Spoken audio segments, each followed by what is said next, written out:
उत्तर प्रदेश की राजनीति में दलित वोट बैंक की सियासत फिर गर्मा गया है। मायावती ने अचानक आकाश आनंद को पार्टी का चीफ नेशनल कोऑर्डिनेटर बनाकर बसपा की रणनीति को नई दिशा दी। क्या बसपा इस चाल से बिखरते दलित वोट बैंक को फिर से एक कर पाएगी? आइए जानते हैं कि मायावती का ये कदम कैसे सपा और भाजपा के लिए मुश्किलें बढ़ा सकता है। उत्तर प्रदेश की राजनीति में जब भी दलित समाज की बात होती है तो सबसे पहले एक नाम सामने आता है, बहुजन समाज पार्टी यानी बसपा। कभी इस पार्टी ने पूर्ण बहुमत की सरकार बनाई थी, लेकिन आज वही पार्टी लगातार कमजोर होती जा रही है। लोकसभा चुनाव 2024 में तो स्थिति इतनी खराब हो गई कि पार्टी खाता तक नहीं खोल सकी। इसी राजनीतिक गिरावट के बीच मायावती ने अचानक एक बड़ा फैसला लिया। आकाश आनंद की पार्टी में वापसी कराई और उन्हें बसपा का चीफ नेशनल कोऑर्डिनेटर भी बनाया। ये वही आकाश आनंद है जिन्हें कुछ महीने पहले मायावती ने हटाया था और कहा था कि उन्हें राजनीति का अनुभव नहीं है और उनके कुछ भाषण पार्टी की लाइन से मेल नहीं खाते। लेकिन अब सवाल ये उठता है कि जिसे अनुभवहीन बताकर हटाया गया उसे इतनी जल्दी फिर से क्यों लाया गया? क्या बसपा में कोई क्रांतिकारी बदलाव आने वाला है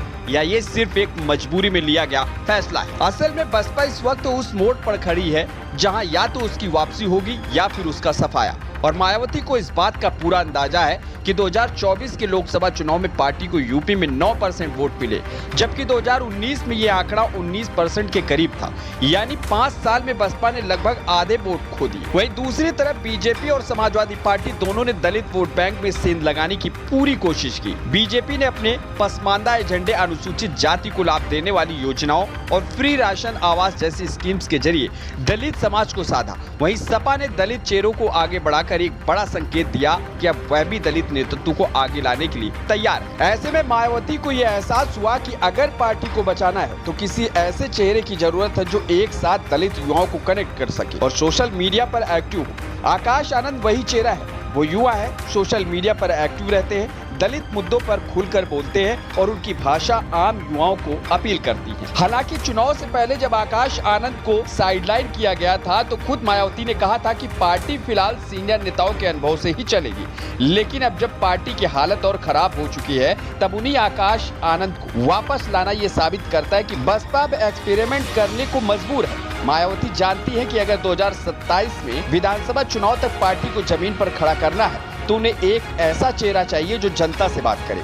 और सपा और भाजपा दोनों की दलित राजनीति को टक्कर दे। आकाश की वापसी इसी रणनीति का हिस्सा है। लेकिन यहाँ चुनौती सिर्फ बीजेपी या एसपी की नहीं है। अब यूपी की दलित राजनीति में एक नया चेहरा भी उभर चुका है।